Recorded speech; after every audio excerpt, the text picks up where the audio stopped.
بسم اللہ الرحمن الرحیم۔ ٹائم ٹوڈے ود حسین تھیبو کے ساتھ میں ہوں آپ کا میزبان۔ آج کی خاص خبریں، پاکستان تحریک انصاف کو ایک اور خطرناک دھچکا لگا جس کے تحت علیم خان جو پی ٹی آئی کے بہت سینئر رہنما تھے، انہوں نے آج جہانگیر ترین گروپ کو جوائن کیا ہے۔ ابھی تک یہ ڈیسائیڈ نہیں ہوا ہے کہ وہ جہانگیر ترین اور علیم خان مل کے اپوزیشن کا ساتھ دیں گے اور نو کانفیڈنس ووٹ لائیں گے، یا وہ الگ حکمت عملی کے تحت ان کے پاس اس وقت 40 سے زیادہ پنجاب کے ممبران بھی ہیں، اس کے ساتھ 10 ان کے ساتھ فیڈرل گورنمنٹ کے ایم این اے بھی ہیں، تو وہ کیا اپنی اسٹریٹجی بناتے ہیں۔ ابھی تک انہوں نے کوئی کھل کے بات نہیں کری، لیکن وزیر اعظم عمران خان صاحب جو ہمیشہ کہتے تھے کہ گھبرانا نہیں ہے، وہ شاید اس وقت گھبرا رہے ہیں۔ اس کا اندازہ یہ ہوتا ہے کہ وزیر اعظم صاحب نے کل اسی سٹائل میں کنٹینر پہ کھڑے ہو کے اسی طرح سے برطانیہ سے بھی انہوں نے بات کی، ای یو سے بھی انہوں نے بات کی، یو ایس اے سے بھی اسی ٹون میں بات کی جس ٹون میں وہ اپوزیشن کو لپیٹ رہے تھے۔ اب اس کے کانسیکوینسز کیا نکلیں گے، اس پہ ہم تفصیلاً بات کریں گے۔ اس وقت کروڈ آئل کی ہائیسٹ پرائس چل رہے ہیں اور ہمارے ملک میں 10 روپے اس پہ قیمت بھی کم کی گئی، اس کو ہم کس طرح سے سنبھالیں گے۔ پاکستان کی جو انٹرنل اور ایکسٹرنل اس وقت سچویشن کیا ہے، اس وقت ہمارے ساتھ مستند پینل ہمارے ساتھ اسٹوڈیو میں موجود ہیں۔ سہیل بجاج صدیقی صاحب جو کسی تعارف کے محتاج نہیں ہیں، پاکستان کے لیڈنگ بزنس اور اکنامک اینالسٹ ہیں، فارمر فیڈرل منسٹر پیٹرولیم بھی رہ چکے ہیں۔ سر آپ کا بہت بہت شکریہ، آپ نے ہمیں ٹائم دیا سر۔ اس کے ساتھ ساتھ اسد علی شاہ صاحب پاکستان کے لیڈنگ اکنامک اینالسٹ ہیں، کسی تعارف کے محتاج نہیں۔ سر آپ کا بہت بہت شکریہ، آپ نے ہمیں ٹائم دیا۔ سر سب سے پہلے میں کل وزیر اعظم صاحب کے اسپیچ پہ اگر آپ سے سہیل بجاج صاحب شروع کروں تو یہ کس طرح سے آپ دیکھ رہے ہیں کہ اس طرح سے یہ جو فارن آفس کی لینگویج ہوتی ہے وہ یہ ٹھیک تھی؟ دیکھیے جی، فارن آفس کی لینگویج تو فارن آفیسر ہی بول سکتے ہیں نا، ڈپلومیٹک لینگویج ہوتی ہے، لیکن یہ جو اسٹریٹ فارورڈ فائر ہوتا ہے نا، یہ سم ٹائم آپ کو پریشان کر دیتا ہے۔ ایک دم اسٹریٹ فائر، آپ اگر پولیس کو بھی دیکھیں نا تو وہ بھی ڈپلومیٹکلی پہلے ٹانگوں میں مارتی ہے، اگر سینے پہ مارے تو کیس ہو جاتا ہے۔ صحیح بات، سمجھ رہے نا آپ؟ جی ہمیں بھی ڈپلومیٹکلی ٹانگوں پہ مارنا چاہیے اصولاً، لیکن ہم نے سیدھا سر پہ اور پیٹ میں مار دیا تو پھر وہ کیس ہو جاتا ہے، جو وہاں ہوا تھا ماڈل ٹاؤن نا۔ یہ آپ بڑی بات کر رہے ہیں، آپ کہہ رہے ہیں کہ کل وزیر اعظم صاحب نے ادھر ادھر فائرنگ نہیں کی، سیدھا اسٹریٹ فائر کیا اور سینے پہ اور دماغ پہ، اور یہ کیس ہو جائے گا ماڈل ٹاؤن والا سیم۔ ہاں، یہ کیس انٹرنیشنل ہوگا، مطلب یہ آپ اس کو بڑے سینیریو میں دیکھیں نا، دیکھیں اس ریجن میں انسٹیبلٹی ہے۔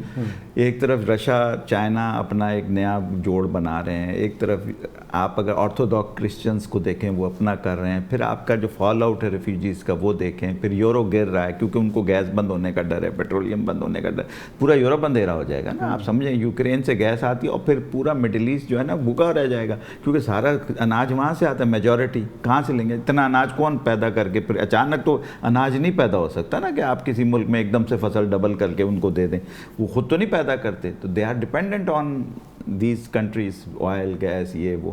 پھر دوسری بڑی بات یہ ہے کہ اس پورے ریجن میں آپ اگر دیکھیں جب رشیا ٹوٹا تھا، یعنی سوویت یونین جسے کہتے تھے، وہ رشیا بنا تھا، رشیا 3 دفعہ کھڑا ہو چکا ہے، یہ پہلا واحد امپائر ہے جو 3 دفعہ امپائر بنی، یہ تیسری دفعہ امپائر بننے جا رہی ہے، یعنی اب جو پہلے بیچ میں زار کے زمانے میں، پھر دوسری اب بیچ میں ختم ہو گئی تھی، اب پھر سے امپائر، اب تمام وہ علاقے وہ لیتے جا رہے ہیں نا، بیلاروس یہ ایٹامک، یہ اب بیلاروس کو انہوں نے کہہ دیا ایٹامک کی اجازت ہے، پھر اس کو ایکسیپٹ کر لیا، یوکرین کو ایکسیپٹ کر لیا، ایران سے دوسرے پھٹا ڈال دیا انہوں نے کہ اگر امریکہ سب کو اجازت ہوگی تو ہمیں بھی اجازت ہوگی، ہم پہ سینکشن نہیں لگے گی، تو وہ جو نیوکلیئر کا معاہدہ ہو گیا تھا تقریباً وہ کھڈے میں چلا گیا۔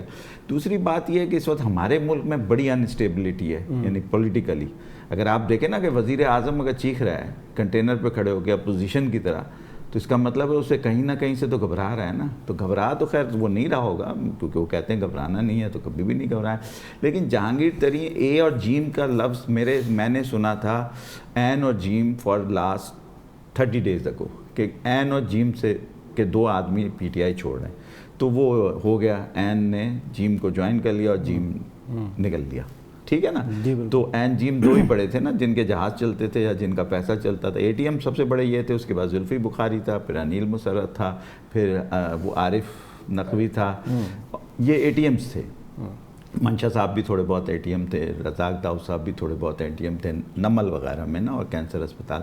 اس طرح یہ اے ٹی ایمز جو تھے, فیصل واؤڈا صاحب تھے وہ بھی نکل لیے, وہ بیچارے کو تو آپ نے نااہل ہی کرا دیا ہر طرف سے. تو اب اے ٹی ایمز تو ختم ہو گئے سارے, سمجھ آئی. اب کیا ہوگا؟ اب اللہ جانتا ہے کیا ہوگا. اے ٹی ایم خالی ہو جائے تو پھر کوئی ڈاکہ شاکہ مارنا پڑتا ہے نا کہیں نہ کہیں. تو اب ایم این اے کی قیمت بڑھ جائے گی, ایم پی کی, لیکن اس وقت کوئی نہیں جائے گا. آپ وجہ بتاؤں, کیونکہ اگر عدم اعتماد کی مثال کے طور پہ پوزیشن دے دیتی ہے اور سب مل کے جیت جاتے ہیں, عدم اعتماد بھی ہو جائے, تو کون لے گا؟ اس وقت جو پھڈا شروع ہو گیا ہے وہ سنبھالے گا کون؟ یا تو آتے ہی فوراً نیا الیکشن کرائے. صحیح. وہ ہونے کے لیے بھی آپ کو پھر میجورٹی اسمبلی کو ڈیزالو کرنا پڑے گا. اس میں بہت سارے مسائل ہیں اسمبلی کو ڈیزالو, کیونکہ اسمبلی ڈیزالو ہوئی کیئر ٹیکر ہے, اور کیئر ٹیکر آ کے بیٹھ گئی اور نہیں نکلی, پھر کیا ہوگا؟ تو آپ سمجھ رہے ہیں یہ جو اپوزیشن کر رہی ہے یہ سارا کچھ؟ نہیں, میں تو اینالائز کر رہا ہوں, سمجھ نہیں رہا ہوں, میں تو اینالائز کر رہا ہوں, میں فیکٹس پہ بات کرتا ہوں. میں ہوا میں یا خواب میں رہنے والا آدمی نہیں ہوں کہ میں کوئی فولس پیراڈائز میں رہوں. میں یہ دیکھ رہا ہوں کہ بھائی اس وقت مثال تو میں بھی ہوں, اگر کہ تو میں کہوں گا یار میں تو نہیں بنتا وزیر اعظم. یا تو الیکشن کراؤ, الیکشن کے لیے آپ کیا کانسٹیٹیوشن, یا تو آپ کانسٹیٹیوشن کو فارغ کرتے ہیں, نہیں کرتے تو آپ کو کیا کرنا پڑے گا, کیئر ٹیکر لانی پڑے گی. کیئر ٹیکر کون آئے گا اس وقت؟ ہاں, اور آ بھی گیا تو کہے گا جی میں تو 3 مہینے کے لیے نہیں آ کے الیکشن کرا سکتا, کیونکہ آپ نے ایک پنگا کیا ہوا ہے کس کا, الیکٹرانک مشین کا. مشین آ جائے گی, پیسے کہاں سے آئیں گے؟ بیٹا پیسے کی بات نہیں ہے, ٹیکنک بھائی ایک ڈیلیوری پیریڈ بھی ہوتا ہے نا سر. بندہ انسان بھی 9 مہینے کے بعد آتا ہے نا. آپ ارب پتی ہو تو آپ کا بچہ 3 مہینے میں آ جائے گا. صحیح بات. آپ کا بھی بچہ 9 مہینے میں آئے, تو ہر چیز کا ایک ڈیلیوری پیریڈ ہوتا ہے. قدرت کے کچھ سائنسی اصول ہیں, کچھ اصول ہیں. اس طرح نہیں ہوتا کہ میں جو میری مرضی آئے میں بول دوں اور ہو جائے گا. بادشاہ بھی نہیں کر سکتا. ہر آدمی نے ایک ہی طرح سے کام کرنا, سوچ سمجھ کے. دیکھیے اس وقت ریجن کا جو حالات ہیں آپ سوچ نہیں سکتے کہ کتنے برے حالات ہیں. اس کی جو فال آؤٹ آئے گی نا, آپ کا ڈالر اگر 200 پہ رک جائے تو بڑی بات ہے. پیٹرول بھلے آپ کم کر دیں, وہ تو ویسے بھی ہم نے آرٹیفیشلی بڑھایا ہوا تھا, کیونکہ جو قیمت آج ہے اس کی افیکٹ تو 3 مہینے کے بعد آئے گا نا, ابھی تو نہیں آتا نا افیکٹ. 3 مہینے کا تو ڈیلیوری پیریڈ ہے نا. تو ہمارا تو انوینٹری کی قیمت بڑھ گئی, سمجھ لو. انوینٹری کی قیمت بڑھنے سے فائدہ یہ ہوا کہ جن کے پاس اسٹوریج ہے وہ رئیس ہوگا, لیکن جو غریب ہوگا وہ تو 3 مہینے بعد ہوگا. یہ میں آپ کے پاس واپس آ کے آپ سے یہ بھی سمجھتے ہیں, آپ منسٹر پیٹرولیم بھی رہے, تو یہ بڑی سمجھ کی بات کرنے کی ہے سر. اس وقت ایران سے گیس کا مسئلہ ہے, باقی اور بڑے مسائل ہیں, یہ لائنیں پڑھنی ہے. افغانستان کو سمجھنے کی ضرورت ہے. Otherwise our country will become like Iraq and Syria in the middle of all the crisis. This is my proper analysis. کیونکہ آپ کا یہاں ایک کیوس ہے, بٹ رہا ہے ملک, لوگ تقسیم ہو رہے ہیں, سب قومیت کی باتیں کرنے لگے ہیں. آپ اس وقت دیکھیں کوئی لانگ مارچ لے کے چل دیا ہے, کوئی دھرنے پہ چل دیا ہے, کوئی شور مچانے پہ چل دیا ہے. اسلام آباد پہ آپ دیکھیے گا تھوڑے دن بعد ایک اور بھی مولویوں کا کچھ پھٹا ہونے والا ہے. یہ میں آپ کو خبر دے رہا ہوں. اچھا, یہ بھی یہ دھرنا پہنچے نہ پہنچے بلاول کا مجھے نہیں پتا, وہ پہنچ جائے گا. رائٹ. اسد علی شاہ صاحب, آپ اس وقت کیا دیکھ رہے ہیں کہ پاکستان کی جو خاص طور پہ فارن آفس ہے, ایک ایز اے لیڈنگ پاکستان کے اکنامک, آپ سمجھ رہے ہیں کہ وہ ٹھیک کام کر رہے ہیں؟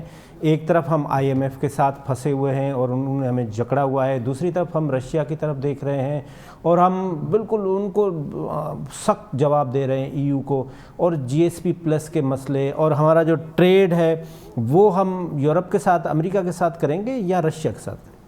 جی بالکل, جیسے آپ نے کہا کہ جو میری اطلاع ہے, میرا نہیں خیال کہ ایون فارن آفس جو ہے وہ جو کل کی اسٹیٹمنٹ ہے پرائم منسٹر کی اس سے کوئی الائنڈ ہے یا اس سے خوش ہے. یہ تو میرے خیال میں پولیٹیکل اسٹیٹمنٹ, جو حالات آپ دیکھ رہے ہیں اور یہ جو نو کانفیڈنس اور ٹربولنس انٹرنل بھی چل رہی ہے, میرے خیال میں وہ اس کی وجہ سے پرائم منسٹر نے یہ اپنا اسٹیٹمنٹ دے دیا ہے. ادروائز تو یہ کوئی اس میں کوئی راکٹ سائنس نہیں ہے. آپ کی ساری ٹریڈ جو ہے وہ US اور EU کے ساتھ ہے, 60-70% ٹریڈ جو ہے ان ملکوں کے ساتھ ہے. انفیکٹ ایکسپورٹ بھی ادھر ہی ہے. جی بالکل. تو ہماری رشیا کے ساتھ تو میرے خیال میں $400-500 ملین کی بھی نہیں ہوگی. تو جبکہ US اور یورپ کے ساتھ جو ہے اگر ہماری $30 بلین کی ہوتی ہے ایکسپورٹ, تو اس میں سے آدھی $15 بلین تو ان دو بلاکس کے ساتھ ہے، مور دین 15 تو کہہ سکتے اس کے علاوہ جو ملٹی لیٹرل ایجنسیز جو ہیں، جو مارکیٹس ہیں، وہ سارا ویسٹرن کنٹریز ان کے انفلوئنس میں ہوتی ہے. IMF میں بھی ان 2 بلاکس کا سارا میجورٹی ہے. تو ہم اس وقت جو ہے IMF پروگرام میں ہیں، ظاہر ہے ہم اپنے قرضے واپس نہیں کر پاتے، ایکسٹرنل اکاؤنٹ ہمارا جو ہے وہ انسالوینٹ ہے، تو IMF کے بغیر تو ہم ڈیفالٹ کر جائیں گے. اور اگر خدا نخواستہ ڈیفالٹ کر جاتے ہیں تو پھر جیسے آپ کہہ رہے تھے، تو اس میں تو پھر یہ آپ کا ڈی ویلیویشن جو ہے وہ 200 روپے اور پتہ نہیں کہاں جا کے آپ کا ڈالر جو ہے نا رکے گا. تو یہ تو ظاہر ہے بالکل یہ وائز اسٹیٹمنٹ نہیں تھی، اور کسی طریقے سے ہمیں US اور EU کے ساتھ اپنے تعلقات ٹھیک کرنے ہوں گے. دوسرا جو مسئلہ چل رہا ہے، یہ دیکھیں آپ کو ایک بہت بڑا انسینٹو ملا ہوا ہے GSP پلس کا. جی بالکل. تو میری اطلاع کے مطابق ایک میری کولیگ ہیں جو کہ اس نیگوسیشنز میں بھی شامل ہوتی ہیں، اور وہاں پر کافی کرائسس ہے. اور اگر یورپین یونین جو ہے وہ بھی آپ کا GSP پلس بھی ودرا کر لے، یا آپ کے ایکسپورٹس پہ، جیسے انہوں نے دیکھے نا رشیا نے یہ جو کام کیا ہے، وہاں پر رشیا میں ان کا جو ربل ہے، جو کرنسی ہے، وہ تقریباً 30% ڈی ویلیو ہو گیا ہے، اور وہ سوئفٹ بند ہو گیا ہے، ان کی ٹریڈ تقریباً بند ہو گئی ہے، کریڈٹ کارڈز نہیں چل سکتے، ویزا اور ماسٹر کارڈ جو ہے انہوں نے، تو وہ ان کو مسئلہ پڑ گیا ہے وہاں پر. میرے خیال میں لوگوں کے لیے بڑی تکلیف، انفلیشن جو ہے وہاں پر 20% سے زیادہ انفلیشن چل رہا ہے. تو میرا تو خیال ہے کہ یہ زیادہ رشیا بھی سسٹین نہیں کر سکے گا.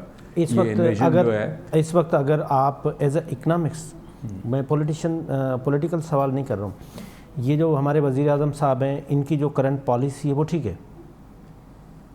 نہیں، کون سی پالیسی؟ یہ جو ہم اپنے آپ کو تھوڑا سا ڈائیورٹ کر رہے ہیں رشیا کی طرف، چائنا کی طرف. اکنامک تو بالکل سینس نہیں بنتی نا. دیکھیں اکنامک سینس تو آپ کی یہی بنتی ہے اگر آپ نے اس دنیا میں اگر مطلب ٹریڈ کرنی ہے اور بزنس کرنا ہے تو ہمیں ویسٹرن سسٹم کے ساتھ چلنا پڑے گا.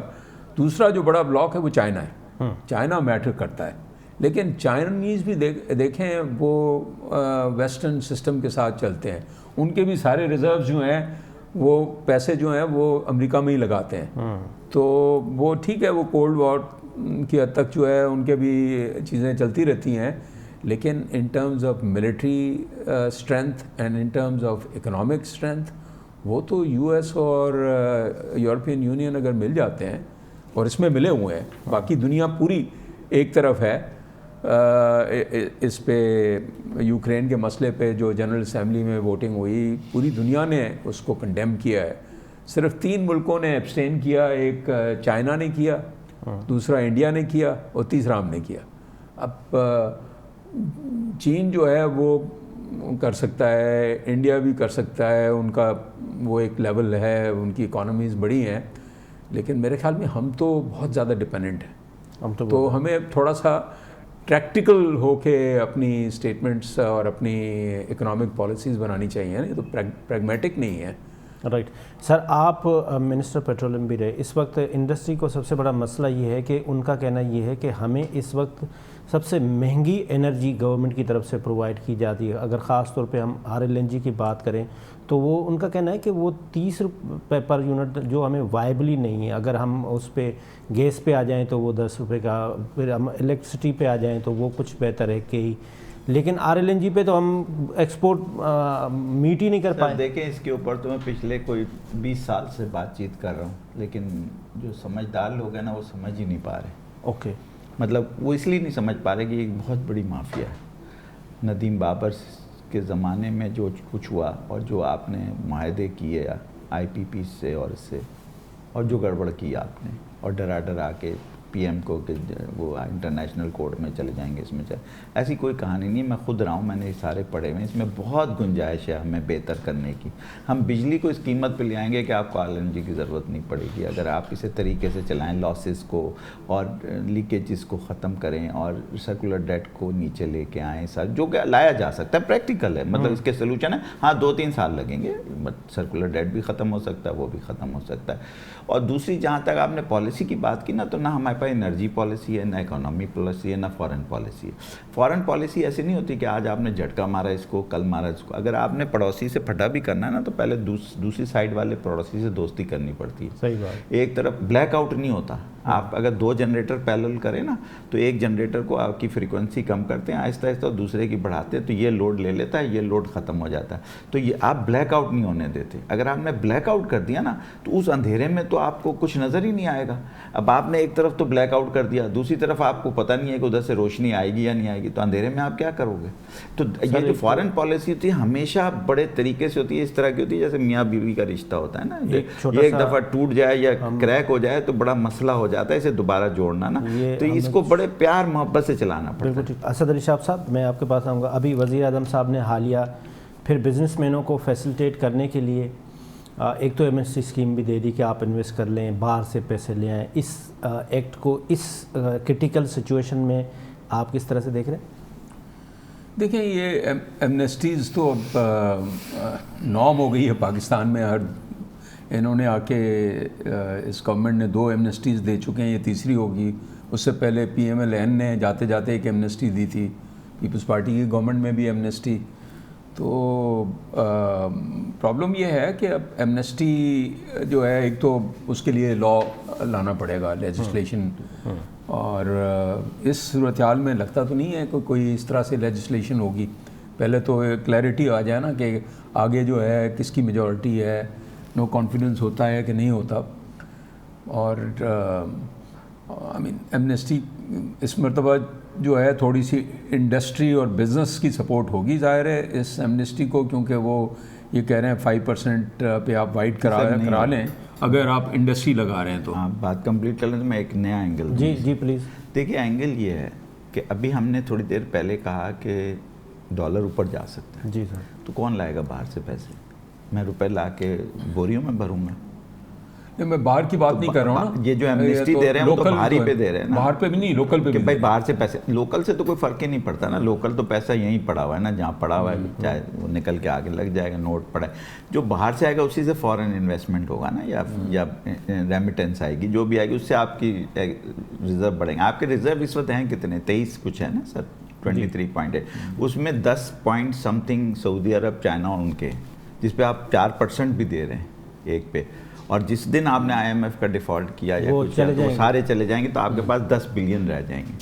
تو آپ بڑی لمبی لمبی باتیں کر رہے ہیں کہ 5.6% ہو گیا. آپ اگر جو ڈالر ڈیوائڈ کرتے تھے 100 سے، اب آپ کر رہے ہیں 180 سے، تو آپ کی جو گروتھ ہے نا وہ ڈالر میں تو نہیں ہوئی نا، ریئل گروتھ تو نہیں ہوئی نا، انفلیشن تو بیٹ نہیں ہوا نا. ظاہر ہے 180. اگر آپ کہیں میں $1 بڑا، میں نے ملک کے لیے بڑا اچھا کیا، پہلے ڈالر آپ بناتے تھے 100 روپے ملتے تھے، اب 180 ملتے ہیں، تو اس کو بات نہیں ہوئی نا. تو بات ساری یہ ہے کہ لوگ اس وقت انتظار کریں گے. انڈسٹری والے سے اگر آپ پوچھیں گے کہ بھائی جتنا گرنا ہے گر جائے، پھر لے کے آتا ہوں میں، ورنہ وہ واپس کیسے لے کے جائے گا؟ پھر واپس جانے میں تو آدھا رہ جائے گا نا. آپ بات سمجھ رہے ہیں نا میری بات؟ تو اس وقت انسٹیبلٹی میں ایمنسٹی کا تو سوال، جیسے ہمارے بھائی نے کہا، اسد بھائی نے، نہیں آ سکتی ہے. سر آپ کیا سمجھتے ہیں کہ اس وقت وزیر اعظم صاحب بالکل ڈیسپریٹ ہیں، گھبرائے ہوئے ہیں کہ ایسے جو اسکیم لا رہے ہیں جس کے تحت یہ پاسبل نہیں ہے اس ساری؟ نہیں، اس وقت ظاہر ہے کرائسس تو ہے نا. مطلب اپوزیشن نے نو کانفیڈنس کی پوری دن رات کو بات ہو رہی ہے کہ نو کانفیڈنس آ رہا ہے.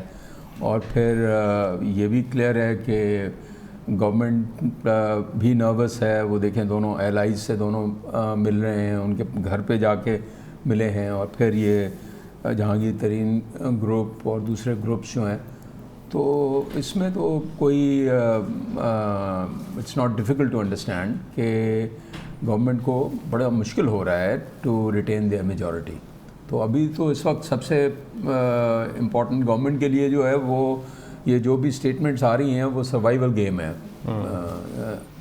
تو مجھے نہیں لگتا کہ کوئی کلیئر پالیسی ایمرج ہوگی اگلے ایک ہفتے 10 دن 1 مہینے میں، جب تک یہ کلیئرٹی نہیں آئے گی. اور یہ کلیئرٹی تو مجھے لگتا ہے یہ انسرٹن نہیں رہے گی جب تک موسٹ لائکلی. آج سر انٹیریئر منسٹری کا ایک سرکولر آیا اور ایجنسیز کا کہ پتہ نہیں کتنے وہاں سے داخل ہو گئے ہیں افغانستان سے جو 23 مارچ کو اٹیک کریں گے اور باقی سرکاری اس کو کریں گے. یہ خبر جو ہے نا یہ جنگل کی آگ کی طرح پھیل رہی ہے. اب چاہے وہ آئیں گے یا نہیں آئیں گے سوشل میڈیا کی خبر اس کے علاوہ یہ فیک دیکھیں نا نیوز ہے یا کیا ہے. تو یہ جب بھی آئیں اگر ایسی خبر آتی ہے نا تو لوگ گھبرا جاتے ہیں کہ نہیں. اور اس کے علاوہ انٹیریئر منسٹر نے خود نے، اور یہ نوٹس آیا ہے کہ آپ اوائڈ کریں. خود نے کہا ہے کہ بھائی ارلی الیکشنز کے لیے بات ہو سکتی ہے. آج ان کی اسٹیٹمنٹ ہے. اب یہ ساری چیزیں دیکھ سر ایک چھوٹا سا بریک لیتے ہیں، بریک کے بعد واپس. Welcome back. اس وقت بریک کے دوران ہمیں جوائن کیا ہے خلیل احمد ننی تال والے صاحب نے، جو کسی تعارف کے محتاج نہیں ہے.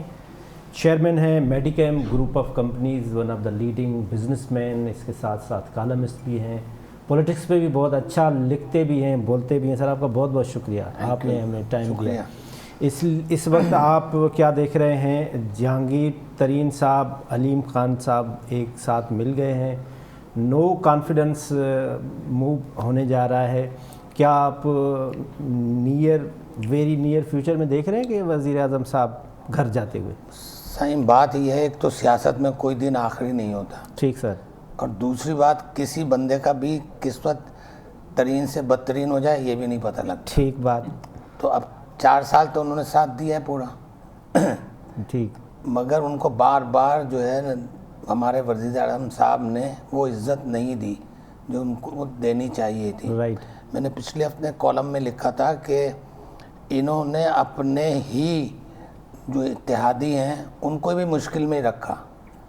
کوئی ان سے خوش نہیں تھا، لیکن مجبوریاں سب کی تھیں جو جوڑ رہی تھیں، دم ہے سب کی.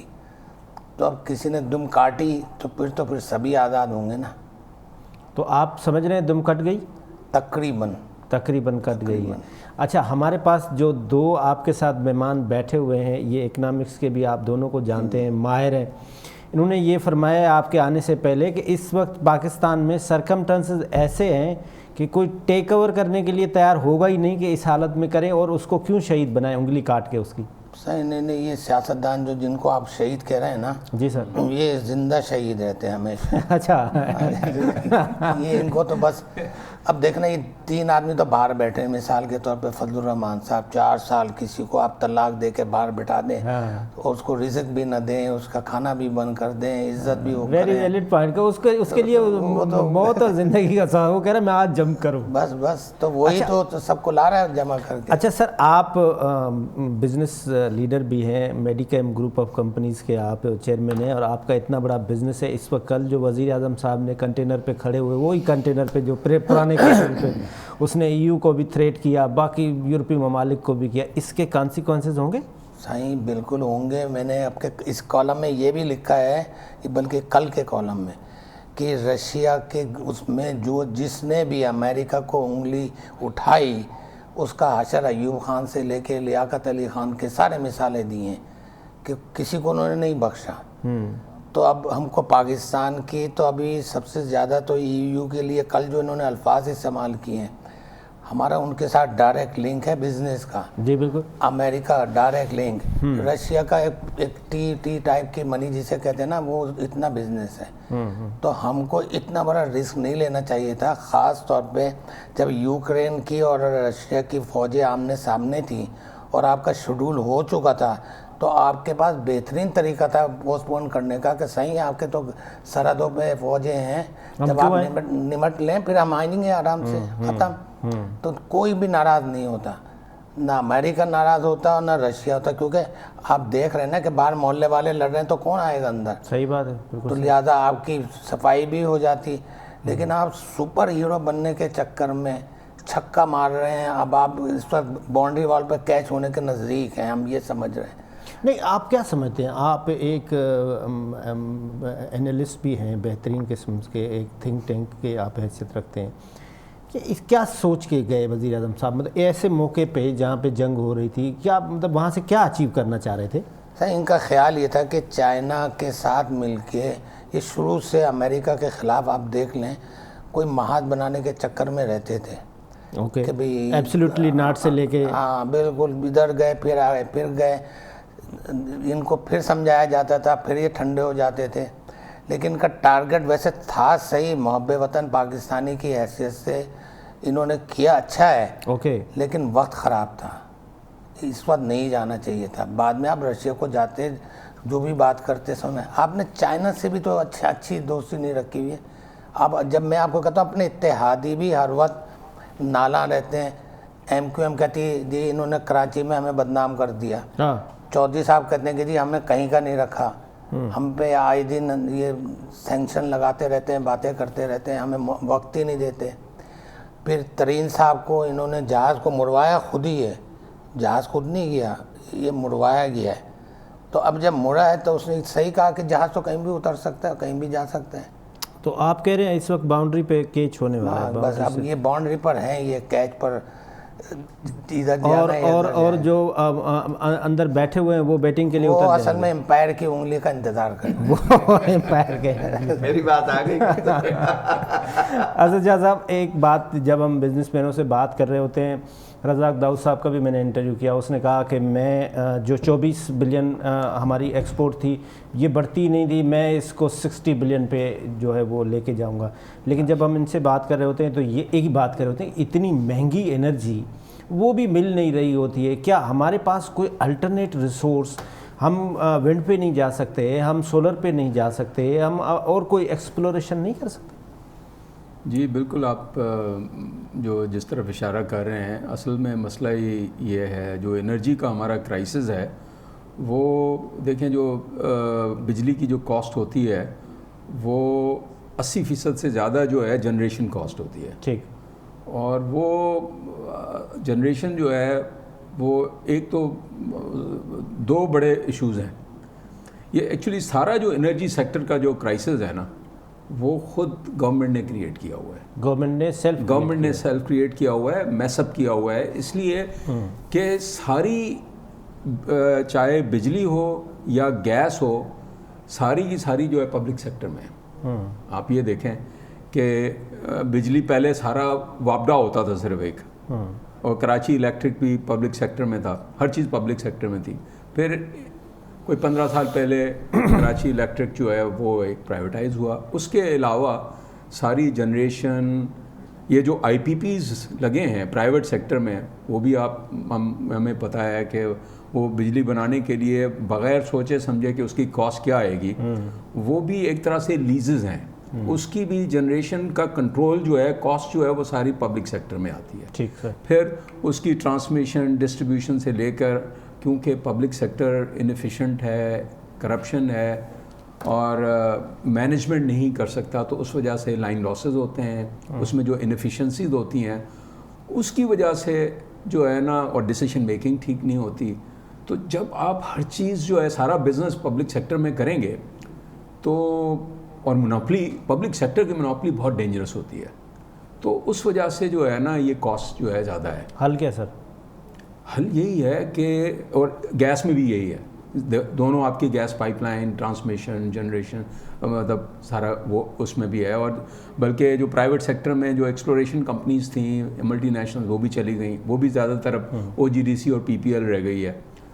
دیکھیں حل یہی ہے کہ گورنمنٹ کا کام جو ہے پالیسی بنانا ہونا چاہیے، مارکیٹ اکانومی ایفیشینٹ، آپ کو ریگولیٹر چاہیے جو کہ کمپٹیشن کرائے، اور یہ جو پروڈکشن، جنریشن اور جو یہ ساری چیزیں ہیں، بزنس ہے نا، یہ بیسیکلی یہ پرائیویٹ سیکٹر میں ہونی چاہیے۔ آپ یہ دیکھیں جو بھی ماڈلز ہیں جہاں پر ایفیشینٹ اکانومیز ہیں، پی ٹی آئی نے کوئی تھوڑا بہت کام کیا ہے اس سبجیکٹ پہ؟ پی ٹی آئی نے تھوڑا بہت کام کیا؟ نہیں، P T I unfortunately, P T I جو ہے بلکہ وہ دیکھیں نا، پرائیویٹائزیشن ہونی چاہیے تھی۔ یہ جو ساری وابڈا کی بھی جو انبنڈلنگ ہوئی تھی، جو اس ڈسکوز کو، یہ جو تھرمل سائٹ سپریٹ ہوا تھا، 12 کمپنیاں بنی تھیں، یہ کوئی 20-22 سال پہلے، اس کا پلان یہی تھا نا کہ اس کو پھر آپ پرائیویٹائز کریں گے، جس طرح کے ای کو کیا، باقی کو بھی پرائیویٹائز کرنا چاہیے تھا، اور اگر باقی کو کرتے تو پھر آپ ان کو ایفیشینٹلی اگر ریگولیٹ کرتے تو کمپٹیشن ہوتی،